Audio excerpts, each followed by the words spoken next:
Dapatkan naskah terbaru, Berdua Juga Baik. Buku ini mengisahkan tentang kehidupan pasangan yang belum dikurniakan anak tetapi tetap bersyukur dengan apa yang telah Allah takdirkan kepada mereka. So dalam ini ada 2 segmen, iaitu segmen pertama POV sebagai isteri dan segmen kedua POV sebagai suami. So dalam ini buku ini meriah ya, berwarna-warni. Mari kita tengok. Ada banyak warna. Memanglah kan, ada banyak-banyak gambar dan juga apa? Warna-warni.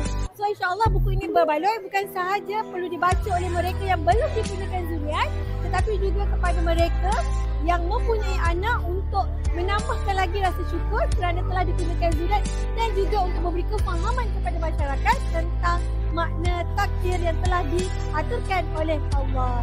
Jom dapatkan buku ini di Reruai Anjong Boneno, Aras 3 di Pesta Buku Antarabangsa Kuala Lumpur. Lagi 2 hari lagi. Jom!